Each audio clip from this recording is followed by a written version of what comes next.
Muito obrigado, Sr. Presidente.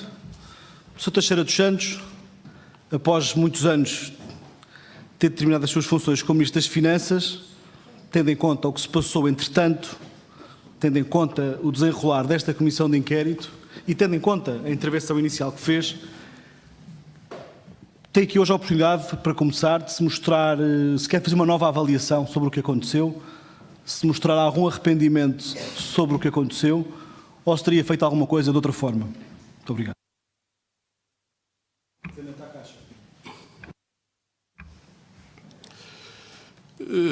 Relativamente à Caixa, eu não fiz muito no que tem a ver com o conjunto de situações que estão aqui em análise e que têm merecido a atenção dos senhores deputados. Estão em causa um conjunto de operações e o acionista, como acionista, nunca interferiu em qualquer operação que tenha sido efetuada pela Caixa Geral de Depósitos.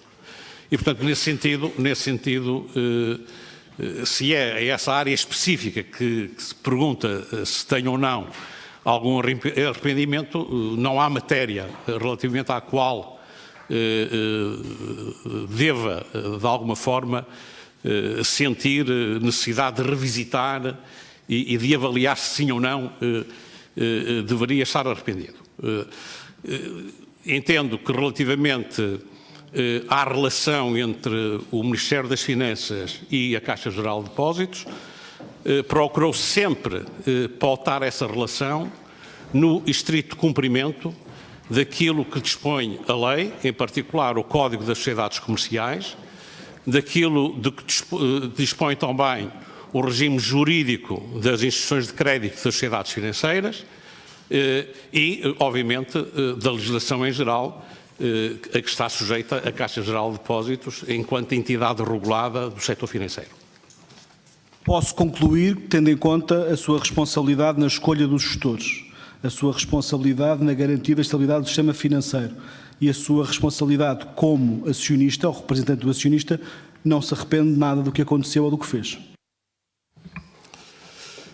Ou que não fez. Sr. Deputado, eu já tive a oportunidade de afirmar na anterior Comissão de Inquérito que, sim, é da minha responsabilidade a nomeação da administração que iniciou funções em 2005 e, relativamente a isso, nunca enjeitei essa responsabilidade. Não sou, é responsável pelos atos que a administração terá cometido. Com certeza, Sr. Professor. Isso quer dizer, tendo em conta que os atos que essa administração cometeu foram aqueles que tiveram as consequências que hoje sabemos, arrepende-se de os ter nomeado, ou não os teria nomeado hoje, ou demarca-se dessas opções que tiveram tão maus resultados? Espero eu. Sr. Deputado, a grande interrogação que eu tenho relativamente a essa é de saber se, efetivamente, com um Conselho de Administração diferente, a Caixa Geral de Depósitos teria tomado decisões diferentes relativamente a um conjunto de vastos de operações que agora estão aqui em discussão. Não tenho a certeza disso. Aliás, eu recordo uma notícia que saiu no jornal após a mudança da administração, uma notícia que saída no dia 2 de agosto de 2008, comentando a mudança da administração e que dizia o seguinte, nessa notícia: a área de crédito era, talvez, a que estava a criar mais problemas internos na Caixa Geral de Depósitos, alvo de críticas a algumas operações feitas, apesar de pareceres técnicos contrários. Alegadamente, operava-se nesta área com risco excessivo, na opinião de alguns responsáveis técnicos que, segundo o Diário Económico, ameaçavam demitir-se. Isto foi comentado na altura em que foi efetuada a mudança da administração e isto referia-se à anterior administração. Por isso eu não tenho a certeza que, de facto, a raiz dos problemas que a Caixa enfrentou em virtude das operações que decidiu praticar durante esses anos se tenha devido, efetivamente, ao Conselho de Administração que lá esteve, ou se pelo contrário, como eu procurei aqui salientar, a um conjunto de circunstâncias que se alteraram de forma muito significativa e que, obviamente, não tendo sido expectáveis no momento da tomada de decisão, puseram em risco ou concretizaram-se em riscos acrescidos para essas operações. Quem era a administração que saiu, que fez referência, e qual foi a que entrou, se faz, por favor? Na altura havia uma administração que era presidida pelo Dr. Vítor Martins, saiu o Dr. Vítor Martins e mais 4 elementos dessa administração. Eu não me recordo de todos os nomes das pessoas que saíram nessa altura e entraram 3 novos membros nessa administração, um novo presidente, o Dr. Santos Ferreira, o Dr. Francisco Bandeira e o Dr. Armando Vara. O senhor é o responsável pela escolha dessa administração? Já o afirmei aqui. Já disse publicamente e aqui noutros fora que era uma escolha sua, inclusive o Dr. Armando Vara, certo? Exatamente. E quer que acreditemos que foi uma coincidência o facto do ex-ministro Campos e Cunha, que se demitiu com base numa pressão para escolher Armando Vara, que o Sr. Doutor depois o tenha convidado por iniciativa apenas sua. Esse assunto já foi aqui também discutido na anterior Comissão Parlamentar de Inquérito. Uma coisa eu posso constatar, e todos podemos constatar, fui eu que fiz essas escolhas, fui eu que escolhi esses nomes. Eu acho é que é difícil verificar aquilo que o professor Campos e Cunha diz. Aliás, recordo que uma das conclusões da anterior Comissão Parlamentar de Inquérito é de que não foi demonstrada a pressão exercida sobre o ex-ministro Campos e Cunha para mudar a administração da Caixa Geral de Depósitos. Eu posso recordar que esse relatório não foi aprovado, foi chumbado, sim, estava politicamente enviesado, porque não correspondia à realidade, e o Partido Socialista viu chumbado esse relatório. Eu recolhi esse relatório no site do Parlamento. O relatório tem lá isto escrito. Se foi ou não aprovado o relatório no seu todo, não sei. Este é um dado factual que está lá nesse relatório, está. Deve ser um embaraço, porque esse relatório foi chumbado, porque não correspondia à realidade e estava enviesado. Esperemos que o próximo relatório corresponda à verdade, então. Nós só esperamos que tudo aquilo que diga aqui corresponda à verdade. E a pergunta que eu lhe faço, a seguinte, é muito simples. Arrepende-se ou não de ter nomeado Armando Vara e Santos Ferreira para a administração da Caixa? Até este momento não tenho razões para me arrepender dessas nomeações. Aliás, creio que, e sempre ouvi comentários durante o período em que estiveram na administração da Caixa, o Dr. Santos Ferreira como Presidente, o Dr. Armando Vara como vogal, a par dos outros membros da administração, nunca ouvi qualquer reparo crítico ao desempenho dos membros desse Conselho de Administração. E, aliás, já agora, se me permite, eu recordo um comentário feito em janeiro deste ano por uma conhecida jornalista da área económica, no Observador, que diz o seguinte: em 2007, Vara era dado como um banqueiro de sucesso e vai para o BCP como vice-presidente de Santos Ferreira. Nós conhecemos essa tese, é a tese dos grandes resultados da Caixa em 2008, que deram até aso a prémios pagos a Armando Vara e a Santos Ferreira quando estavam no BCP, autorizados pelo acionista de Estado que o senhor era ministro, e recordo também que esses resultados também derivavam do passado, mas aquilo que ficou para a fatura para pagar para o futuro é exatamente parecida com a do governo que o senhor fez parte. Os resultados foram uma coisa num dia, mas depois as imparidades surgiram anos mais tarde. E eu pergunto-lhe, qual era a experiência de Armando Vara para o escolher para administrador da Caixa Geral de Depósitos?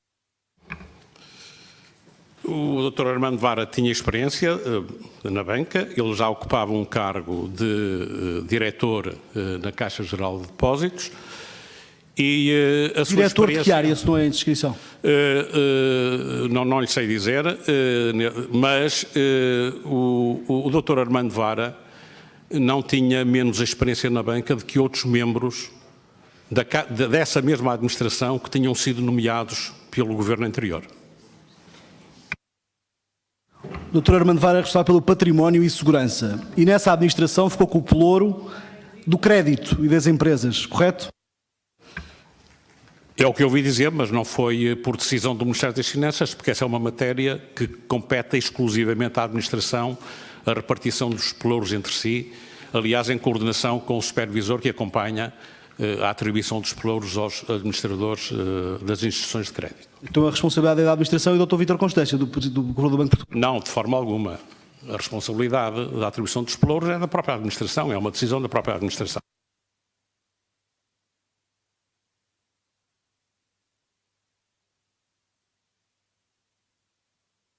É curioso verificar que não há aqui nenhum arrependimento, mas pronto, vamos passar a outros detalhes. Era o Sr. Ministro o único interlocutor do Governo com a Caixa Geral de Depósitos? Não. Para além de mim, até fundamentalmente e praticamente com mais a miúdo, era o Secretário de Estado do Tesouro e Finanças.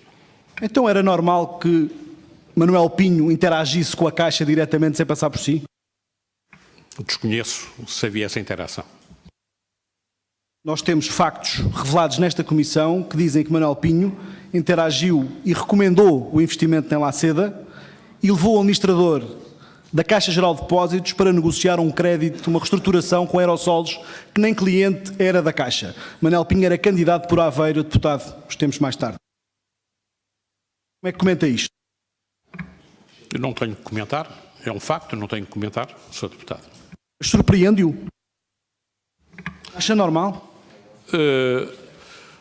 Sr. Deputado, a tutela era de facto do Ministério das Finanças. O Ministério das Finanças era quem devia exercer a função acionista. Isso não me parece que impeça que haja outros contactos, por qualquer razão, que se justifique e justificados, que possa haver entre membros do Governo e instituições de crédito, incluindo a própria Caixa Geral de Depósitos. Depende do que estava em questão.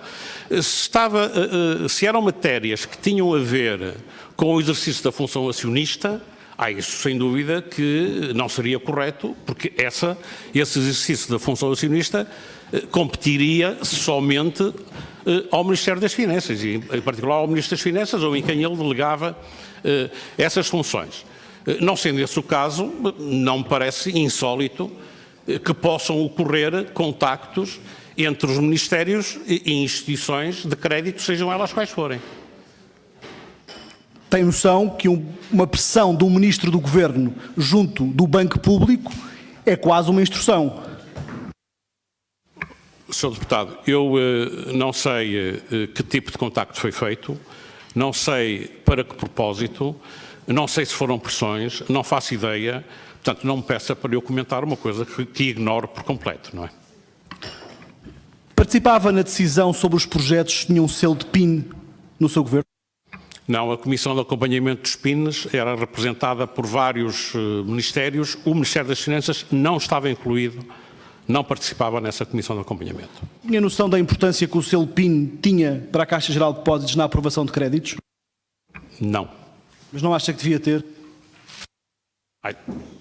Acho natural que para a Caixa Geral de Depósitos ou para qualquer outra instituição de crédito, um projeto que tivesse a classificação de PIN pudesse ser um projeto de interesse, aliás, como a própria designação indica, e que merecesse uma atenção das instituições de crédito, da Caixa ou de outras. Isso não me surpreenderia, naturalmente. Basílio Horta disse, numa entrevista ao Jornal Português, que decidiria todos os projetos PIN com José Sócrates.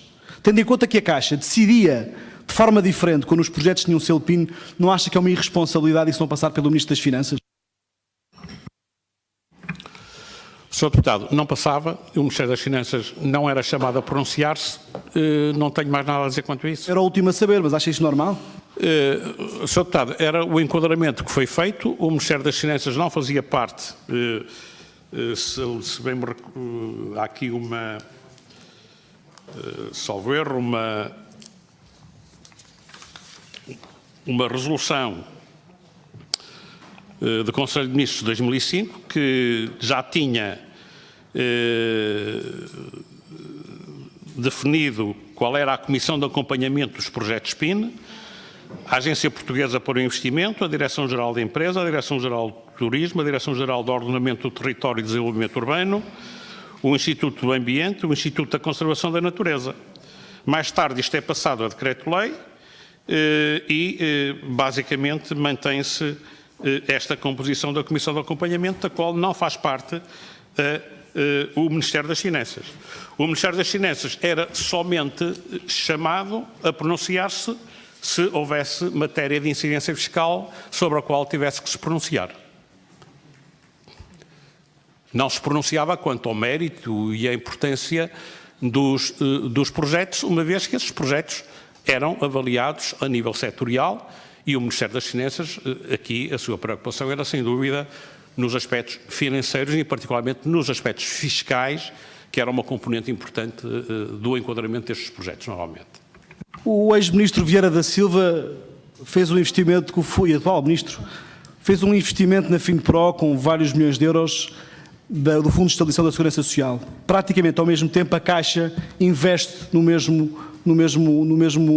mesma empresa. Foi coincidência também ou acha que houve uma instrução à Caixa Geral de Depósitos? Sr. Deputado, não passou por mim, não lhe posso responder.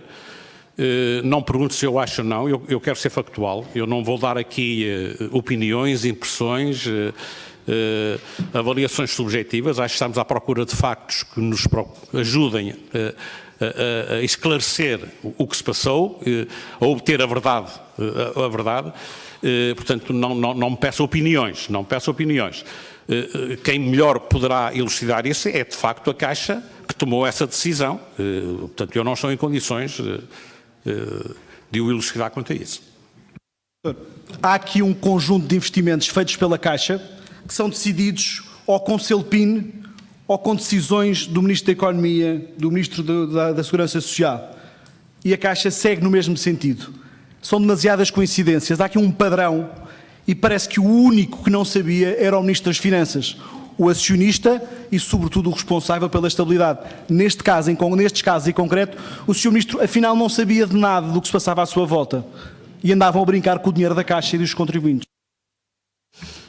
O Sr. Ministro das Finanças estava informado da atividade da Caixa, acompanhava a atividade da Caixa e, como eu referi, o Sr. Ministro das Finanças procurou nunca interferir na atividade da Caixa, respeitando aquilo que a lei lhe exige nesta matéria.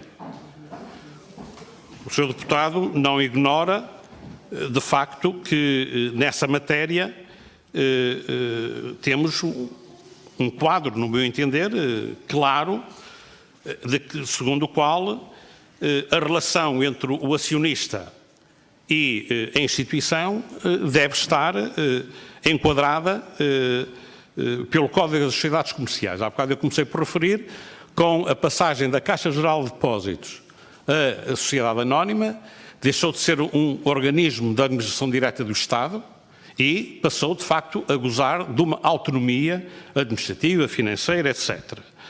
E recordo, com efeito, que o Código das Sociedades Comerciais é muito claro nesta matéria, relativamente àquilo que deve ser a relação entre o acionista e a administração. O artigo 373 do Código das Sociedades Comerciais diz que os acionistas deliberam sobre matérias que lhes são especialmente atribuídas pela lei ou pelo contrato e sobre as que não estejam compreendidas nas atribuições de outros órgãos da sociedade. E diz a seguir, sobre matérias de gestão da sociedade, os acionistas só podem deliberar a pedido do órgão da administração. Portanto, há aqui claramente um enquadramento de não interferência, de não ingerência do acionista naquilo que é a gestão corrente da instituição. E isso eu sempre respeitei. Agora, isso não quer dizer que não acompanhasse, aliás, pelas informações que periodicamente eram dadas, quer em reportes que eram fornecidos ao Ministério das Finanças, quer em conversas que tinha com os responsáveis da Caixa, que me davam conta da evolução da atividade da Caixa. Nunca discutindo projeto A, B ou C, mas sim tendo um acompanhamento da evolução global, do crédito, da rentabilidade, dos resultados, da eficiência, etc, etc. Sr. Ministro, nós não ignoramos isso. O que nós sabemos é que o Sr. Ministro ignorava muito do que se passava na Caixa, porque esse código que leu, e nós percebemos e concordamos com a sua leitura, não impediu os seus colegas de governo de o fazerem. E essa é que é a contradição. Sr. Deputado, desculpe, mas eu acho que o Sr. Sr. Deputado é a pessoa menos autorizada a dizer que eu ignorava, porque quem sabe se sabia ou não sou eu, não é o Sr. Deputado. Portanto, o Sr. Deputado não está em situação de dizer que eu ignorava. Peço desculpa. Peço desculpa. Disse há pouco que não sabia. Pode pedir desculpa muitas vezes. Eu estou a dizer ao Sr. Deputado, o Sr. Deputado está a dizer que eu que ignorava. E, portanto, isto está de facto a querer dizer que eu estava alheio à atividade da Caixa. Portanto, aquilo que eu sabia ou não sabia, Sr. Deputado, eu é que sei. Portanto, o Sr. Deputado não está em posição de dizer que eu que ignorava ou não. Quem tem percepção disso sou eu. E agora, aquilo que tinha a ver com a atividade da Caixa, com a evolução do negócio da Caixa, com os seus resultados, com o seu posicionamento no mercado, que era o meu dever no exercício da função acionista que me competia, isso sem dúvida que eu sabia o que é que se passava na Caixa. Agora, Sr. Deputado, eu não tinha que saber, de forma alguma, se A, B ou C contatava com a Caixa por esta ou aquela razão. Como eu não tinha que saber, porque eu não tinha que saber, Sr. Deputado, não tinha que saber por que razão é que a Caixa era contatada por esta entidade A, B ou C por causa deste ou daquele projeto. Portanto, essa não era matéria que eu tivesse que acompanhar, sejamos claros quanto a isso, Sr. Deputado. Sr. Ministro, esse código que leu só se aplica ao Ministro das Finanças ou aplica-se ao resto do Governo? Sr. Deputado, o código que eu li aplica-se ao Ministro das Finanças porque é ele que exerce a função acionista. E como acionista, ele, obviamente, deve respeitar aquilo que é estatuído na lei. Então isso exclui o resto do Governo. Podem ligar à vontade, fazer pressões à vontade, sugerir negócios à vontade, sem problema nenhum. É essa a sua leitura desse código? Sr. Deputado, eu não sei. O Sr. Deputado é que afirmou que havia contactos de outros membros do Governo. Eu não afirmei, são factos revelados na Comissão de Inquérito e em documentos. Mas não foi o que eu ouvi aqui, Sr. Deputado.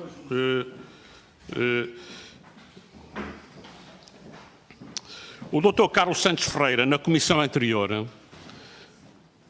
afirmou o seguinte, não sei em resposta a quem, mas dizia o seguinte: Senhor Deputado, de uma forma muito clara, nunca senti pressão e, mais do que isso, nunca o Sr. Ministro das Finanças me referiu qualquer caso de crédito que devesse ser ou não concedido.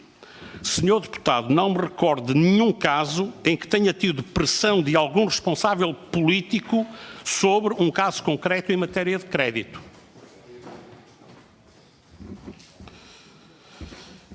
O engenheiro Faria de Oliveira, nessa mesma comissão, afirmou: nunca tive, e isso é importante dizer, nenhum tipo de pressão, designadamente do Ministro Teixeira dos Santos, fosse para qualquer contrato ou crédito específico.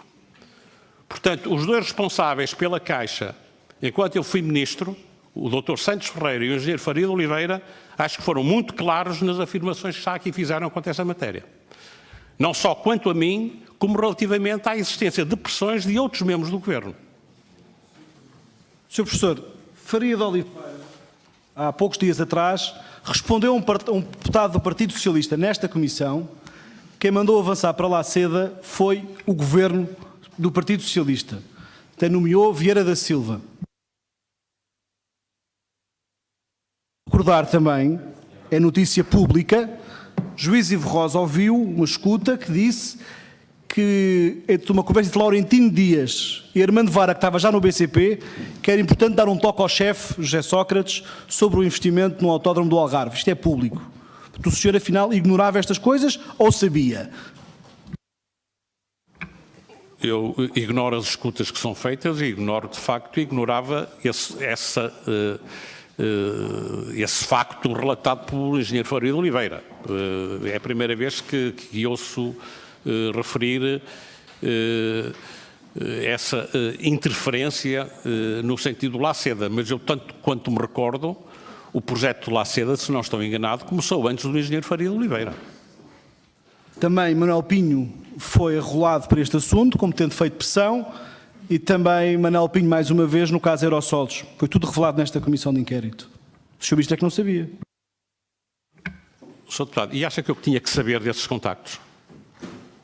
Não, eu é que lhe perguntei. Acha que eu que sou o omnipresente? Sr. Professor respondeu-me. Acha que eu que sou omnipresente? Que sou tipo um Big Brother, capaz. Sr. Deputado, não exija das pessoas aquilo que vai para além da capacidade de qualquer ser humano, Sr. Deputado. Não exija isso. Professor, se me permitir, com todo o respeito, eu não disse que sabia. O professor é que respondeu a dizer: eu não posso afirmar que eu ignorava. O professor disse há pouco que afinal sabia ou não sabia e ficamos todos na dúvida. Não pode ser taxativo quando diz que não houve. Sr. Deputado, eu estou a dizer que não houve, fundamentado,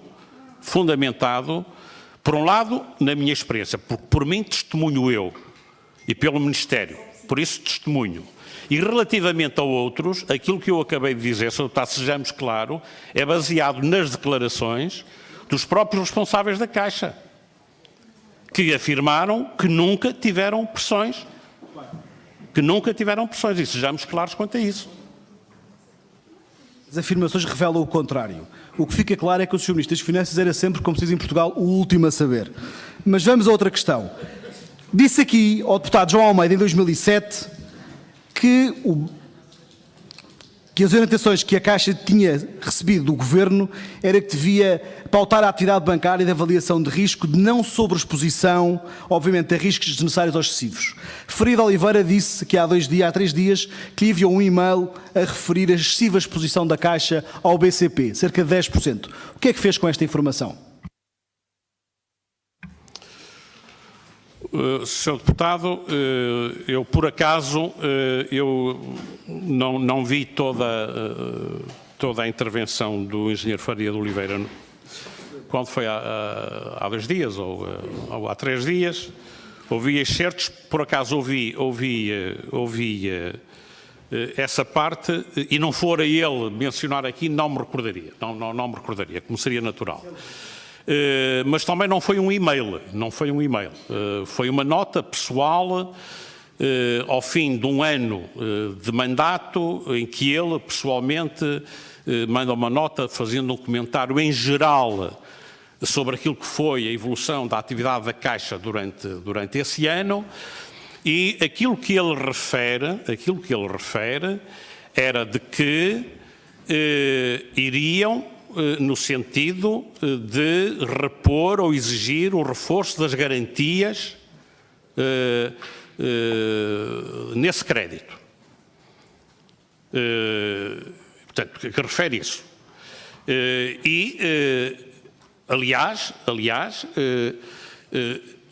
o que a administração se propunha fazer correspondia exatamente àquilo que tinha sido recomendado pelo Conselho Fiscal da própria Caixa.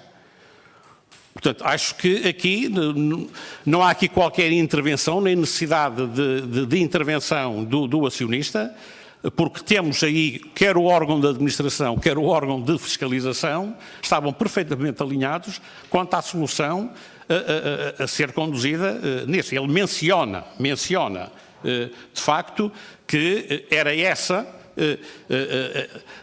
a política, chamemos-lhe assim, que a Caixa pretendia levar a cabo no sentido de gerir a situação em que se encontrava esse crédito e, repito, em linha com aquilo que eram a recomendação do Conselho Fiscal. Ou seja, fica-se a perceber que a administração anterior que o Sr. nomeou não cumpriu a carta de admissão que lhes deu, atingindo esta exposição de superior a 10%. Sr. Deputado, não tenho informação para dizer se atingiu ou não essa exposição de 10%, não tenho informação, porque o que está aqui em causa é, de facto, uma degradação da garantia dada em virtude da queda do valor das ações, que é uma queda que se acentua particularmente a partir de meados de 2007 e já no final do mandato da administração anterior. Não tenho informação relativamente, só a Caixa terá, ao impacto que isso terá tido nessa ponta final do mandato, portanto, diria em finais de 2007, sendo certo que o grosso da queda das ações do BCP se faz ao longo do ano 2008.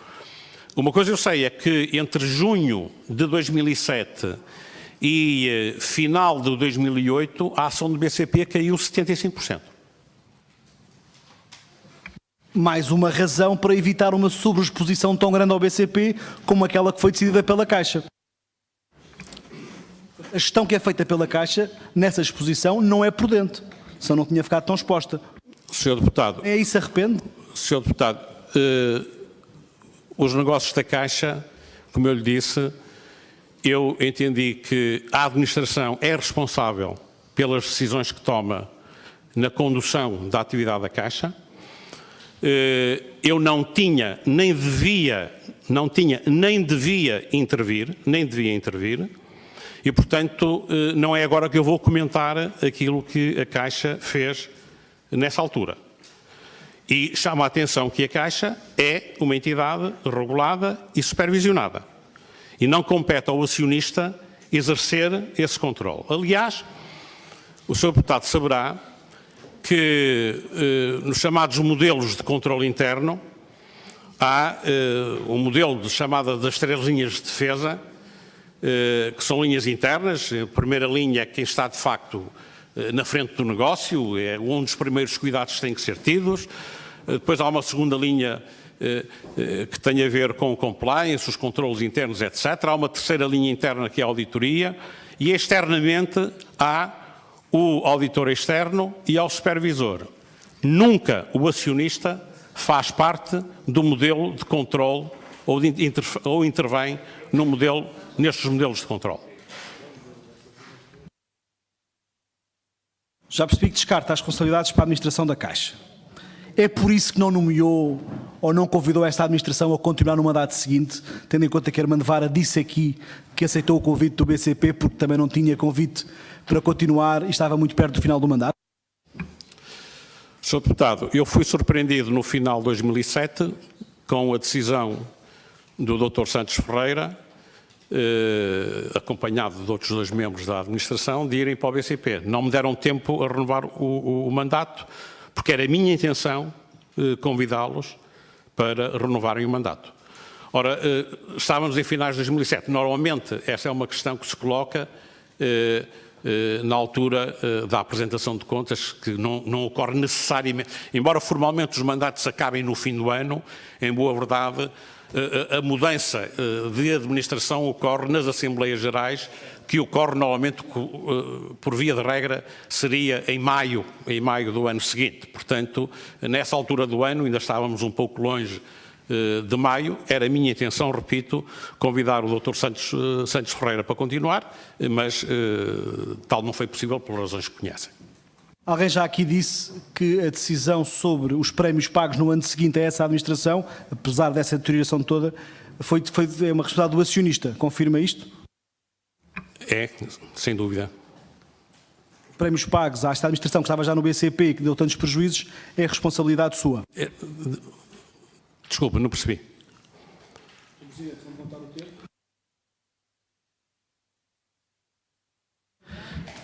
Os prémios pagos à administração da Caixa, que transitou para o BCP, foram decididos por si, apesar dos prejuízos que vieram a verificar no futuro. Certo? Sim, mas na altura não havia prejuízo. Aliás, em 2008, a Caixa atingiu um nível de resultados líquidos que até agora nunca mais foram registados. Mais de 800 milhões de euros de resultado líquido. Tal como o resultado... E devo dizer, Sr. Deputado, que há, relativamente a essa matéria,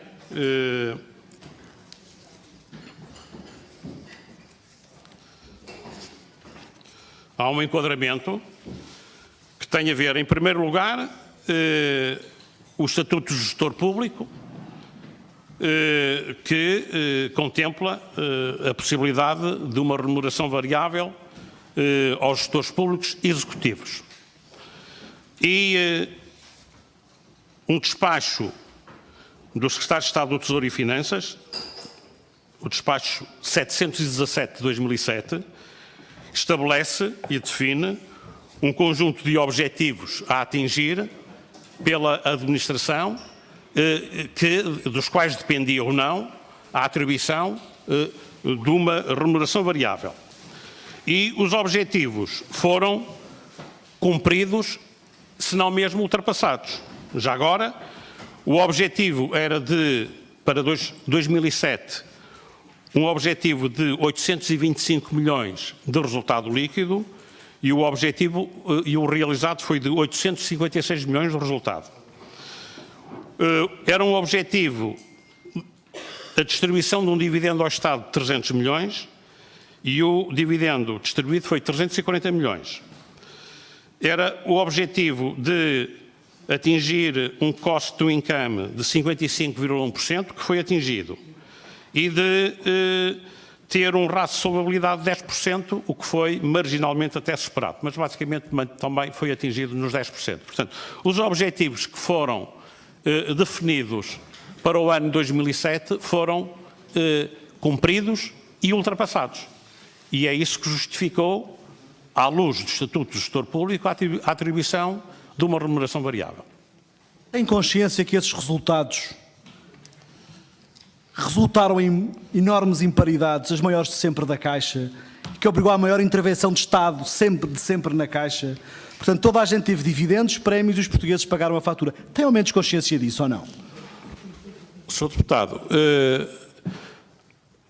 estes resultados foram obtidos pela atividade da Caixa, que resultou de uma carteira de crédito que foi gerida devidamente nessa altura, carteira de crédito herdada e carteira de crédito nova, resultando da sua atuação, que foi devidamente gerida, atentas às circunstâncias conhecidas na altura.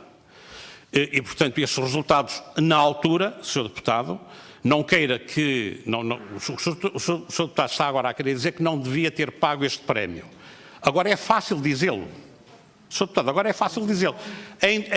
Em 2008, a informação de que dispunhamos era esta, Sr. Deputado. E as decisões em 2008 são tomadas com base na informação que dispomos em 2008, não em 2018 ou 2019, Sr. Deputado. Considera uma carteira devidamente gerida, uma carteira que resulta em tantas imparidades e, sobretudo, quando a maior parte das decisões que deram este resultado foram contra o parecer da Direção de Risco da Caixa? Acha isso uma carteira devidamente gerida? Sr. Deputado, eu não me vou pronunciar sobre a carteira porque não conheço a carteira, não conheço a carteira de crédito. Aliás, tive o cuidado de ser muito claro em dizer que eu não interferi nos negócios, não tinha que conhecer os negócios que a Caixa conduzia, portanto não me venha pedir para eu opinar sobre as operações de crédito da Caixa, relativamente às quais eu não era suposto dever sequer interferir. Portanto, aliás, o meu dever era não interferir, não me ingerir na condução da atividade da Caixa. Foi isso que eu sempre fiz. Portanto, eu não me venho agora a pedir que vá opinar sobre as operações que foram feitas pela Caixa na altura. Não sou eu que o irei fazer. Os senhores deputados aqui desenvolverão as opiniões que bem entenderem, à luz dos factos que vierem a apurar. Não me venham pedir a opinião sobre algo que eu não acompanhei, não avaliei, portanto, não tenho informação, sobre essas situações. Eu não lhe viria pedir que opinasse, mas tendo em conta que Paz Ferreira disse nesta comissão que enviou a si e aos seus sucessivos ministros das Finanças alertas sobre a concessão irregular contra os parceiros do risco por parte das administrações da Caixa, eu posso lhe exigir aqui e perguntar o que é que fez em relação a isso. Tenho o direito de o fazer em nome dos portugueses, porque foi alertado e quer saber o que é que fez. Não, Sr. Deputado, tenho o direito de perguntar e eu tenho, obviamente, todo o prazer em esclarecê-lo.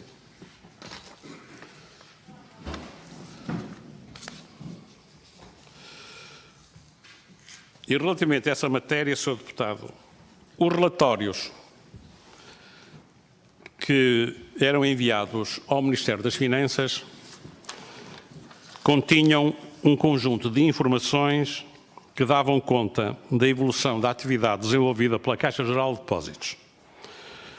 Para além do quadro comparativo de indicadores como o ativo, o crédito, os ativos financeiros, o passivo, o capital próprio, a margem financeira, os custos com o pessoal, provisões e imparidades, resultados, solvabilidade, liquidez, o rácio do cost to income, os relatórios tinham também uma secção de assuntos de interesse para a tutela. Era o título dessa secção.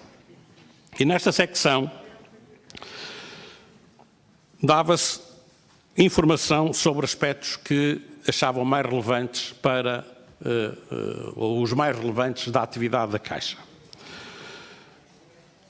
Referiam o fundo de pensões, o sistema de controle interno, e penso que é isso que, em concreto, que o Sr. Deputado se está a querer referir, o fundo de pensões, por exemplo, a questão das aplicações de resultados, inicialmente em 2005, recordo-me as referências ao problema dos títulos dos boats Caravela, fazia também, dava conta das participações da Caixa no Mercantile e no Unibanco, a valorização das participações financeiras, as provisões e imparidades, questões relacionadas com os benefícios dos trabalhadores, emissão ou amortização de obrigações subordinadas, fazia também menção às operações associadas à aquisição de ações e nos anos mais recentes em que o Conselho Fiscal dava conta da sua recomendação no sentido de serem reforçadas as diligências do Conselho de Administração para repor o nível de garantias, coisa que, aliás, o engenheiro Faria de Oliveira já teve aqui o cuidado de dizer que era isso mesmo que estavam a fazer. Portanto, não tenho conhecimento de alguma vez terem sido recebidos alertas, denúncias ou recomendações apelando à intervenção do acionista nestas matérias. E o que dizer das questões de controle interno, porque creio que o Sr. Deputado está ou tem em mente a menção que é feita nesses relatórios em que diz que fraudes ou erros podem ocorrer sem serem detectados. Penso que é isso que, porventura, terá motivado essa questão. No âmbito do controle interno, Sr. Deputado, o auditor não é responsável pela detecção de fraudes ou erros e, por isso, é norma habitual, é aquilo que nós chamamos um disclaimer nos relatórios dos auditores, uma afirmação de desresponsabilização sobre esta matéria. E isto é algo que aparece em vários relatórios, como noutras entidades isso aparece com frequência. Mas gostaria de salientar aquilo que repetidamente surge nos vários relatórios do Conselho Fiscal, quer a nível trimestral, quer a nível os relatórios anuais. Por exemplo, relativamente a 2005, por exemplo, em meados de 2005, portanto, na altura em que iniciei funções no Ministério, em termos gerais, consideramos, isto nesta altura, o fiscal único, porque em 2005 era um fiscal único, em termos gerais, consideramos que o ambiente de controle existente na Caixa Geral de Depósitos é adequado à dimensão e à natureza e risco das atividades desenvolvidas, pelo que, e sublinho, nada chegou ao nosso conhecimento que nos leva a concluir que os procedimentos de controle analisados não respondem de forma razoável a todos os aspectos materialmente relevantes aos objetivos descritos na instrução tal, que é a instrução do Banco de Portugal sobre estas matérias de controle interno. Em 2006, referente ao exercício de 2006, o relatório do Conselho do Fiscal Único, mais uma vez diz, em termos gerais, consideramos que o ambiente de controle interno existente na Caixa Geral de Depósitos, individual e grupo, incluindo o subjacente ao processo de preparação e divulgação de informação financeira, individual e consolidada, é adequado à dimensão e à natureza e risco das atividades desenvolvidas, pelo que, e sublinho mais uma vez, nada chegou ao nosso conhecimento que nos leva a concluir que os procedimentos de controle analisados nas áreas mencionadas nos documentos anexos aos referidos pareceres não respondem de forma razoável, etc, etc, etc. No exercício de 2007, mais uma vez, em termos gerais, o Revisor Oficial de Contas considera que o ambiente de controle interno existente na Caixa Geral de Depósitos, individual e de grupo, incluindo o subjacente ao processo de preparação e divulgação de informação financeira, individual e consolidada, é adequado à dimensão e à natureza e risco das atividades desenvolvidas, pelo que nada chegou ao seu conhecimento que o leva a concluir que os procedimentos de controle analisados nas áreas mencionadas nos documentos anexos aos referidos pareceres não respondem de forma razoável em todos os aspectos materialmente relevantes, etc, etc, etc. Ora, e acrescenta em 2007, no exercício de 2007, a Caixa Geral de Depósitos continuou o processo de reorganização interna da área do controle de riscos nas várias vertentes, designadamente através do projeto ROCI, Risco Operacional e Controle Interno. A implementação deste programa visa atribuir à Caixa Geral de Depósitos as competências necessárias para gerir o risco operacional, optimizar o consumo de capitais próprios, cumprir requisitos regulamentares e melhorar o sistema de controle interno, acompanhando as melhores práticas internacionais nesta matéria. E sublinho isto, o Conselho Fiscal, em articulação com a Sociedade de Revisores Oficiais de Contas, irá continuar a acompanhar este processo. Em 2008, no seu relatório, diz o Conselho Fiscal, no exercício de 2008, foi registada uma evolução muito significativa no processo de reorganização interna da área de controle de riscos nas várias vertentes.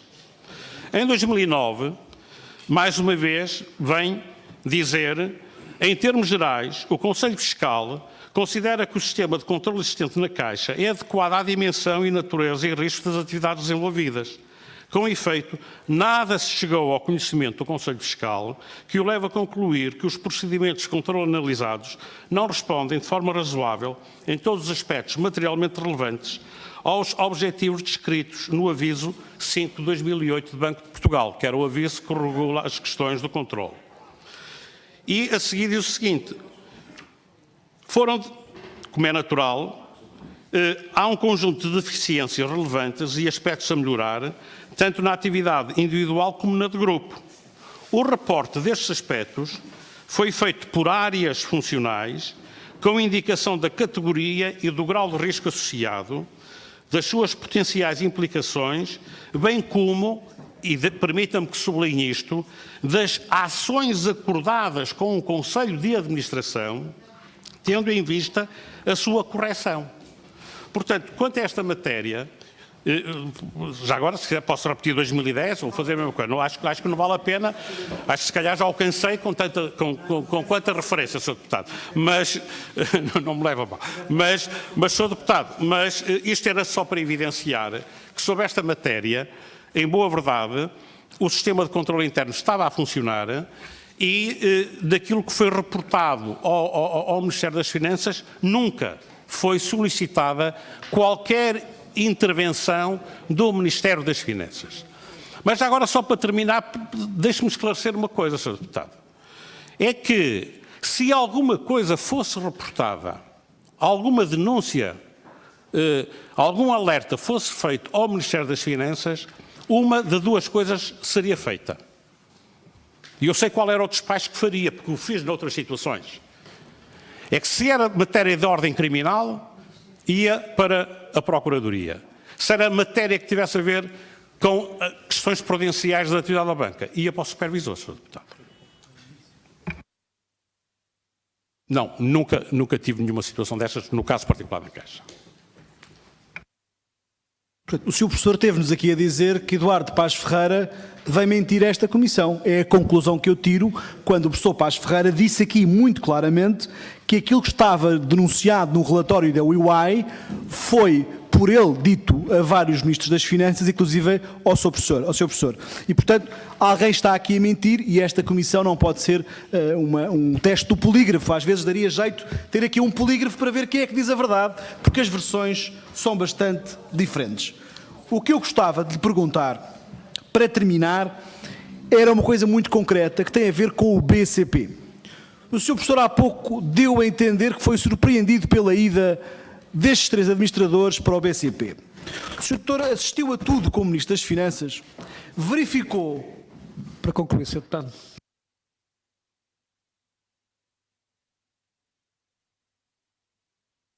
O professor Doutor verificou que houve um conjunto de participações do BCP que aumentaram com financiamento da Caixa e os mesmos administradores que estiveram em todos os conselhos de crédito que aprovaram esse financiamento foram convidados para administradores do BCP. Não achou estranho, não pensou interferir, não pensou intervir. Termino, Sr. Professor, dizendo-lhe com toda a frontalidade que o Sr. Doutor escolheu a administração que causou os maiores danos à Caixa Geral de Depósitos e aos portugueses. Escolheu as pessoas uma a uma. Foi alertado pelo professor Paz Ferreira, foi alertado por Faria de Oliveira para vários problemas que havia na Caixa Geral de Depósitos. Verificou que não cumpriram a sua carta de missão. E hoje chegámos a perceber que também não sabia que vários colegas seus intrometeram-se na gestão da Caixa, tentando encontrar favorecimento em alguns créditos que foram dados.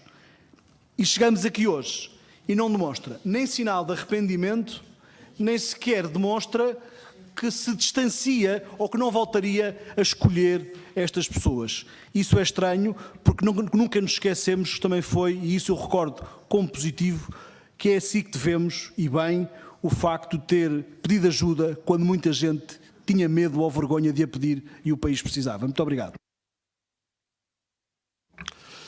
Sr. Deputado, relativamente à responsabilidade da administração, eu devo reafirmar aquilo que comecei por dizer, é que assumo a escolha da administração, que iniciou funções em 2005, aliás, assumo as mudanças que introduzi. E chama a atenção para o facto de que essa administração tinha 9 elementos, dos quais 3 foram escolhidos por mim. Eu não escolhi os outros 6. Mantive-os no exercício de funções, porque achei que os devia manter e não havia razões para questionar a sua continuidade. E o órgão da administração é um órgão colegial. Portanto, tirando o presidente e o vice-presidente da instituição, que têm responsabilidades acrescidas, precisamente por serem presidentes ou vice-presidentes, todos os outros têm igual responsabilidade na condução dos destinos da Caixa Geral de Depósitos. Mas ao Conselho de Crédito foram sempre esses que escolheu. Sr. Deputado, eu não lhe dei a palavra. Não. Sr. Deputado, eu já afirmei aqui de forma muito clara, Sr. Deputado, que assumo a responsabilidade da escolha dos nomes, assumo-a.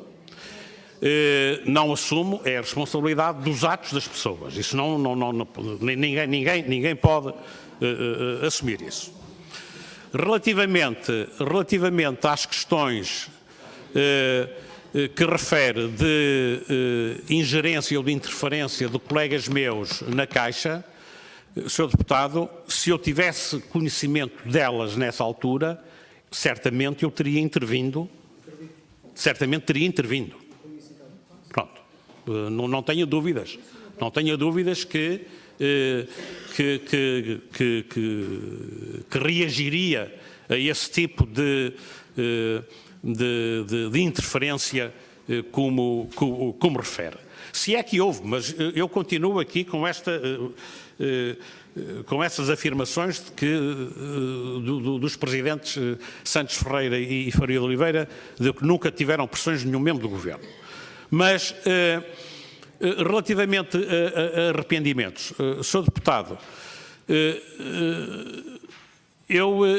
os arrependimentos guardo-os comigo e procuro, obviamente, analisar criticamente sempre o percurso que fiz, e aquilo que fiz e o que não fiz. E uma coisa é certa, nós, ao longo do tempo, vamos aprendendo, vamos tendo mais informação e vamos aprendendo e podemos olhar sempre ao passado de forma diferente. Mas quando nós vivemos o passado, nós não o podemos reescrever. E nós passamos e temos que viver os momentos que vivemos, temos que decidir com a informação que temos para decidir, com o conhecimento que temos das coisas, das pessoas, das situações, e tomamos decisões nessa base. E qualquer decisão é sempre um risco, Sr. Deputado. Qualquer decisão é sempre um risco. E se em algumas coisas decidir bem, acho que sim. Noutras terei decidido mal, admito que terei decidido mal. E terei que viver com isso. Agora, eu posso olhar para trás e olhar para o passado e avaliar as coisas de maneira diferente hoje. Mas na altura eu acho que as avaliei bem, Sr. Deputado. E foi por isso que eu tomei as decisões que tomei.